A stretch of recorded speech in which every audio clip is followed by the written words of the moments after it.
حضرت مصعب بن عمیر رضی اللہ تعالیٰ عنہ وہ نوجوان 200 درہم کا جوڑا ان کا سل کر آتا تھا شام سے تیار ہو کر، لباس معطر ہوتا تھا، جدھر سے نکل گیا پوری گلی جو ہے وہ معطر ہو گئی، انگلیاں اٹھ رہی ہیں، وہ جا رہا ہے مصعب، یہ خوشبو اس کی ہے۔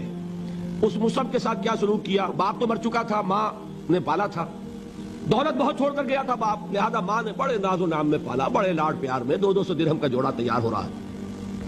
لیکن یہ کہ آپ کو معلوم ہے عرب کے اس معاشرے میں عورت کی کوئی حیثیت نہیں تھی، ماں کا اختیار نہیں تھا، چچا تھا سربراہ خاندان کا، چچا نے کہا مصعب اگر تم نے اپنے باپ کا دین چھوڑ دیا ہے تو باپ کی دولت پر بھی تمہارا کوئی حق نہیں ہے، نکل جاؤ گھر سے۔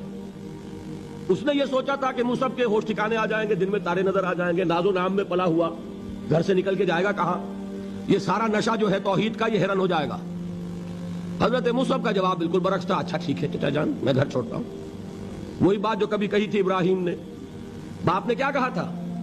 واجرنی ملیہ، جاؤ چلے جاؤ، دفع ہو جاؤ میری نگاہوں سے۔ حضرت ابراہیم نے کیا جواب دیا تھا؟ سلام علیک ساستغفر لک ربی انہ کان بی حفیظ۔ اچھا ابا جان آپ کا حکم یہی ہے تو میں چلتا ہوں، آپ پر سلامتی ہو، میرا رب مجھ پر بڑا مہربان ہے، میں اس سے آپ کے لیے استغفار کروں گا، چل دیے۔ یہی جو ہے حضرت ابراہیمی کی نسل ہے نا قریش۔ آج ابراہیم کے ایک بیٹے کے ساتھ وہی معاملہ ہو رہا ہے مصعب کے ساتھ، اور مصعب چلنے کے لیے تیار ہو گئے۔ چچا نے سوچا میں سمجھتا تھا کہ ہوش ٹھکانے آ جائیں گے، یہ تو تیار ہو گیا نکلنے کے لیے، غصے میں آ کے اگلی بات کہی، یہ کپڑے جو پہنے ہوئے تم نے یہ بھی اسی مشرک باپ کی کمائی کے ہیں، اتارو ان کو۔ وہیں کپڑے اتارے، مادرزاد برہنہ گھر سے نکالے گئے، ماں کے پاس پہنچے، ماں نے آنکھوں پر ہاتھ رکھے، مصعب کیا ہوا؟ کہ ماں سے کہتے ہیں کہ ماں میں موحد ہو گیا ہوں، اور وہاں سے گئے، پھر حضور کی خدمت میں کپڑے کہیں سے مانگے ہوں گے۔ یہ مصعب ہیں 200 درہم کا جوڑا پہننے والے۔ جب حضور پر مدینے کے 12 افراد ایمان لائے تھے، بیعت عقبہ اولیٰ ہوئی، انہوں نے کہا کہ حضور ہمیں کوئی شخص اپنا ایسا شاگرد دیجئے جو ہمیں قرآن پڑھا سکے۔ حضور نے حکم دیا مصعب جاؤ اب مدینے جاؤ، یثرب جاؤ، یثرب والوں کو قرآن پڑھاؤ، انہیں تبلیغ کرو۔ مصعب گئے ہیں وہاں، 1 سال کی کمائی 75 افراد لا کر حضور کی جھولی میں اگلے سال ڈال دیے کہ حضور یہ میری 1 سال کی کمائی ہے، 72 مرد 3 عورتیں۔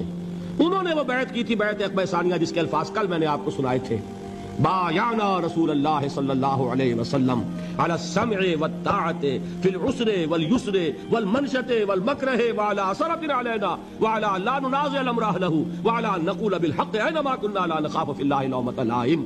یہ 72 مرد تھے مدینے کے جنہوں نے یہ بیعت کی، پھر انہوں نے ریکویسٹ کی کہ حضور اب آپ ہمارے ہاں تشریف لائیے، ہم اگر یہ مکے والے وہاں حملہ کریں گے تو ہم آپ کی حفاظت کریں گے جیسے کہ اپنے اہل و عیال کی کرتے ہیں۔ بہرحال وہ مصعب بن عمیر ہیں جو غزوہ احد میں شہید ہوئے، اور جب شہید ہوئے تو ان کے جسم پر صرف ایک چادر تھی۔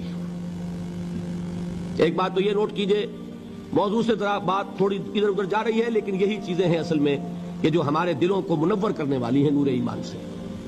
وہ علم بردار تھے غزوہ احد میں، جھنڈا مسلمانوں کا ان کے پاس تھا، ایک ہاتھ پر ایک شانے پر وار پڑا، ہاتھ کٹ گیا، دوسرے سے تھاما، دوسرے پہ کٹ گیا، اب دونوں حصوں کے بچے ہوئے ٹکڑوں سے جھنڈے کو تھاما، گرنے نہیں دیا، یہاں تک کہ شہید ہو گئے۔